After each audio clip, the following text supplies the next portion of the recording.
بسم اللہ الرحمن الرحیم۔ السلام علیکم اسٹوڈنٹس، کیسے آپ سب لوگ؟ امید کرتی ہوں سب لوگ خیریت سے ہوں گے۔ اسٹوڈنٹس، آج ہم لوگ اسلامیت لازمی جو 9th کلاس کی ہے اس کا ہم لوگ فرسٹ باب کا سیکنڈ پارٹ کر لیں گے، تھرڈ پارٹ کریں گے۔ پچھلی ویڈیو میں ہم لوگوں نے سیکنڈ پارٹ کمپلیٹ کر لیا تھا، میں نے آپ لوگوں کو اس کی ایکسرسائز بھی کروا دی تھی۔ آج انشاءاللہ ہم لوگ یہ والا کمپلیٹ کر لیں گے، ٹھیک ہے۔ حدیث نبوی، حدیث سب سے پہلے کسے کہتے ہیں؟ حدیث کے لفظی معنی ہیں بات اور گفتگو کے، ٹھیک ہے۔ کوئی بھی کوئی بات کہتا ہے تو اسے ہم کیا کہتے ہیں؟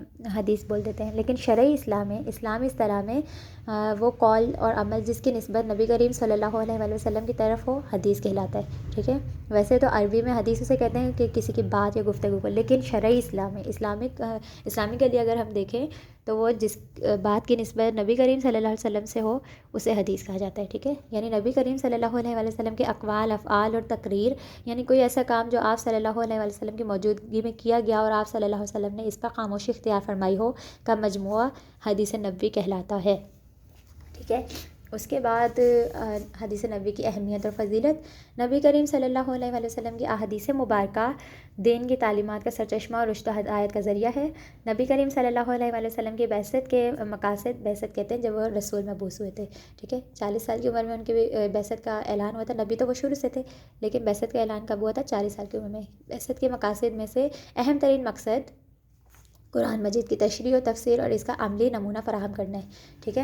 نبی کریم صلی اللہ علیہ وسلم کی زندگی ویسے ہی کیا کہتے ہیں ہمارے لیے، کیا کہتے ہیں، بہترین نمونہ ہے، تو اس کا جو قرآن مجید کی تشریح اور تفسیر ہے نا، تو نبی کریم صلی اللہ علیہ وسلم نے اپنی زندگی میں کر کے دکھائی، ٹھیک ہے۔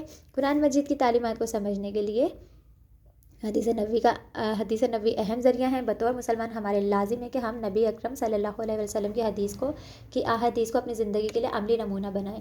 ہماری زندگی نبی اکرم صلی اللہ علیہ وآلہ وسلم کے اقوال و افعال کے مطابق ہونی چاہیے۔ اللہ تعالیٰ نے قرآن مجید میں اسی بات کا حکم دیتے ہوئے ارشاد فرمایا، بسم اللہ الرحمن الرحیم، یا ایھا الذین آمنوا اطیعوا اللہ واطیعوا الرسول ولا تبطلوا اعمالکم۔ ترجمہ: اے ایمان والو، اللہ کی اطاعت کرو اور رسول اللہ صلی اللہ علیہ وآلہ وسلم کی اطاعت کرو اور اپنے اعمال ضائع مت کرو، ٹھیک ہے۔ ایک اور جگہ ارشاد فرمایا، وما آتاکم الرسول فخذوہ وما نہاکم عنہ فانتہوا۔ اور جو کچھ رسول اللہ صلی اللہ علیہ وآلہ وسلم تمہیں عطا فرمائے تو اسے لے لو، اور جس سے تمہیں منع فرمائے اس سے رک جاؤ، ٹھیک ہے۔ یہ اس سے فضیلت بھی بیان ہوتی ہے، احادیث کی فضیلت بھی بیان ہوتی ہے۔ اس کے بعد ان آیات سے ہمیں یہ رہنمائی ملتی ہے کہ ہمارے لیے زندگی گزارنے کا معیار حضور اکرم صلی اللہ علیہ وآلہ وسلم کی ذات گرامی اور آپ صلی اللہ علیہ وسلم کے افعال و اقوال ہیں، لہٰذا ہمیں اپنی زندگیوں کو آپ صلی اللہ علیہ وسلم کی تعلیمات کے مطابق ڈھالنے کی کوشش کرنی چاہیے۔ اچھا، منتخب احادیث آگے انہوں نے دی ہوئی ہیں آپ لوگوں کو، ٹھیک ہے۔ اس میں سے چند ایک احادیث 1 2 3 4 5 6 7 8 9 احادیث آپ لوگوں کو دی ہوئی ہیں۔ اس میں سے کسی کا بھی ترجمہ آپ کو پیپر میں آ سکتا ہے، ٹھیک ہے۔ بسم اللہ الرحمن الرحیم، سب سے پہلے دیکھ لیتے ہیں کہ بسم اللہ الرحمن الرحیم، اکمل المؤمنین ایمانا احسنهم خلقا وخیارهم لنسائهم۔ مومنوں میں سے کامل ترین ایمان والا وہ ہے جو اپنے اخلاق میں بہترین، اور ان میں سے سب سے بہتر وہ ہیں جو اپنی بیویوں کے لیے بہتر ہیں، ٹھیک ہے۔ یہ مسند احمد کی حدیث ہے، اس کا حدیث نمبر ہے 9153، ٹھیک ہے۔ دوسری ہے، من لم یرحم صاغرنا و یعرف حق کبیرنا فلیس منا۔ جو ہمارے چھوٹوں پر رحم نہیں کرتا اور ہمارے بڑوں کا حق نہیں پہنچاتا وہ ہم میں سے نہیں ہے۔ سنن ابی داؤد کی ہے، 4943 آیت اس کا حدیث نمبر ہے۔ اس کے بعد تیسری حدیث ہے، بسم اللہ الرحمن الرحیم، ایھا الناس اتقوا اللہ واجملوا فی الطلب فإن نفسا لن تموت حتی یہ حتی جو ہے نا، یہ اردو والا ہی حتی ہوتا ہے، ٹھیک ہے۔ عربی والا اور اردو والا سیم ہوتا ہے۔ تستوفیا رزقہا وإن أبطأ عنها فاتقوا الله وأجملوا في الطلب خذوا ما حل ودعوا ما حرم۔ اچھا، یہ بھی سنن ابن ماجہ کی ہے اور 2144 اس کا حدیث نمبر ہے۔ ترجمہ دیکھ لیتے ہیں، اے لوگو، اللہ سے ڈرو اور اچھے طریقے سے اعتدال کے ساتھ روزی طلب کرو، کیونکہ کوئی انسان اپنا رزق پورا کیے بغیر مرے گا نہیں، ٹھیک ہے۔ جو اللہ تعالیٰ نے اس کے نصیب میں رزق لکھ دیا ہے وہ اس کو ملے گا، چاہے کسی بھی صورت میں مل رہا ہے، ٹھیک ہے، اگرچہ اس رزق کے حصول میں دیر ہو جائے۔ چنانچہ اللہ سے ڈرو اور اچھے طریقے سے روزی طلب کرو، جو حلال ہے وہ لے لو اور جو حرام ہے وہ چھوڑ دو، ٹھیک ہے، حرام سے منع کیا گیا اور حلال کے لیے کہا گیا کہ جو حلال ہے اس کو لے لو۔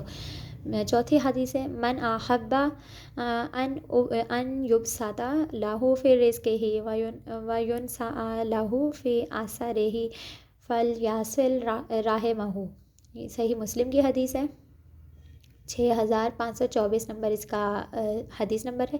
ترجمہ دیکھ لیتے ہیں۔ جو چاہتا ہے کہ اس کے رزق میں وسعت کی جائے تو اس کی عمر لمبی ہو تو وہ صلہ رحمی اپنے رشتہ داروں کے ساتھ اچھا سلوک کرے، ٹھیک ہے، صلہ رحمی کرے، یعنی اپنے رشتہ داروں کے ساتھ اچھا سلوک کرنے سے کیا ہوتا ہے، رزق میں وسعت ہوتی ہے اور عمر دراز ہوتی ہے۔ بسم اللہ الرحمن الرحیم۔ عن النبی صلی اللہ علیہ وسلم فی الکبائر قال الشرک باللہ وعقوق الوالدین وقتل النفس وقول الزور، یہ صحیح مسلم کی 88 نمبر حدیث ہے۔ اس کا ترجمہ بنتا ہے رسول اللہ صلی اللہ علیہ وآلہ وسلم نے کبیرہ گناہوں کے بارے میں فرمایا، اللہ کے ساتھ شرک کرنا۔ کبیرہ گناہ کون کون سے ہیں؟ یہ ہیں اللہ کے ساتھ شرک کرنا، والدین کی نافرمانی، قتل کرنا اور جھوٹ بولنا، یہ 4 بیان فرمایا ہے، شرک، نافرمانی والدین، قتل کرنا کسی کو یعنی ناحق قتل کرنا، اور ایک جھوٹ بولنا، ٹھیک ہے۔ چھٹی حدیث ہے ان اخوانکم خولکم جعلہم اللہ تحت ایدیکم فمن کان اخوہ تحت یادہ فلیطعمہ مما یاکل ولیلبسہ مما یلبس ولا تکلفوہم ما یغلبوہم فإن کلفتموہم ما یغلبوہم فآئینوہم، صحیح بخاری کی ہے، یہ 2545 نمبر اس کی حدیث ہے۔ ترجمہ ہے تمہارے غلام تمہارے بھائی ہیں، انہیں اللہ تعالیٰ نے تمہارے ماتحت رکھا ہے۔ جو غلام ہیں وہ کیا ہیں؟ بھائی ہیں، ٹھیک ہے، ماتحت رکھا ہے یعنی تمہارے انڈر جو کام کرتے ہیں مطلب تمہارے انڈر کام کرنے والا رکھا ہے۔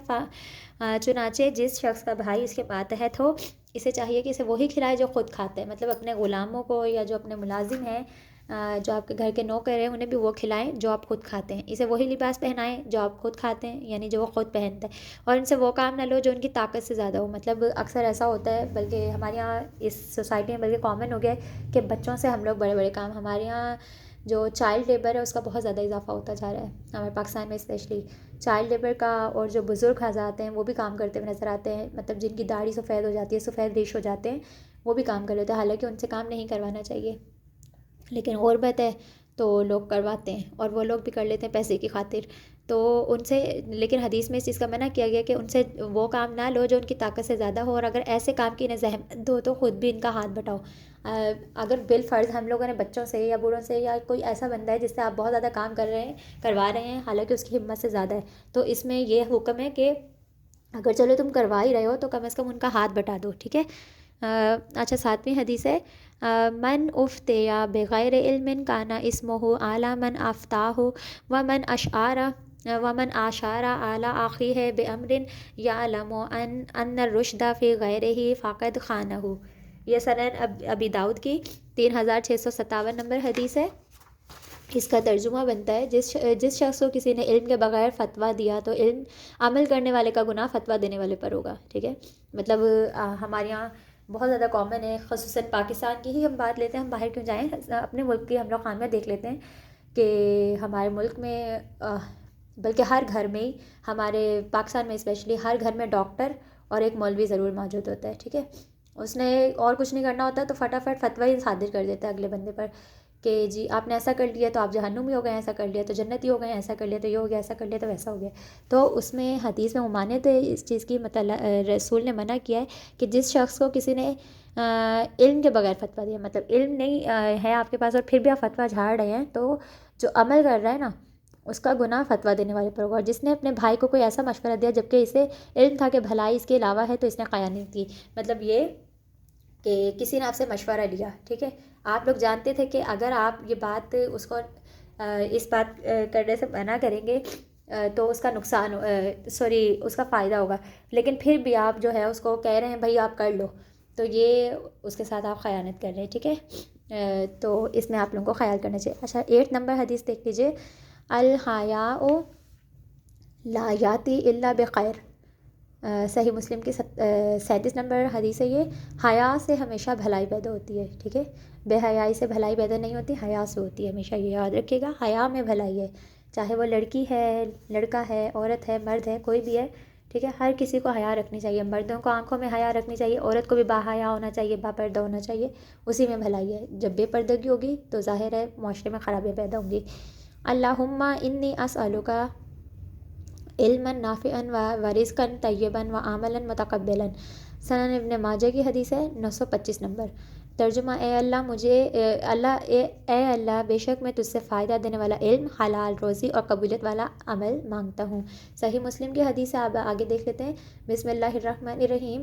کل المسلم علی المسلم حرام دمہ و مالہ و عرضہ. صحیح مسلم کی حدیث نمبر ہے 2564. ترجمہ اس کا بن رہا ہے ہر مسلمان پر دوسرے مسلمان کا خون، مال اور عزت حرام ہے. ٹھیک ہے، اس کے بعد اسماء حسنہ: الرحمن نہایت مہربان، المالک بادشاہ، السلام سلامتی دینے والا، المہیمن حفاظت کرنے والا، الجبار بہت زبردست، الخالق پیدا کرنے والا، المصور شکل و صورت عطا کرنے والا، القہار سب پر غالب، الرزاق بہت رزق دینے والا، العلیم بہت جاننے والا، الرحیم ہمیشہ رحم کرنے والا، القدوس ہر عیب سے پاک، المؤمن امان بخشنے والا، العزیز عزت اور غلبے والا، المتکبر بہت بڑائی والا، البارئ عدم سے وجود میں لانے والا، الغفار بہت بخشنے والا، الوہاب وہاب کہتے ہیں بہت عطا کرنے والا، الفتاح بڑا مشکل کشا، القابض رزق روزی جو ہے تنگ کرنے والا. ٹھیک ہے، اس کے بعد ہم لوگ دیکھتے ہیں اس کی مشق میں یہ ہے کوئی ایسا کام جو نبی کریم صلی اللہ علیہ وسلم کے سامنے کیا گیا ہو اور آپ نے خاموشی اختیار کی ہو، کیا کہلاتا ہے؟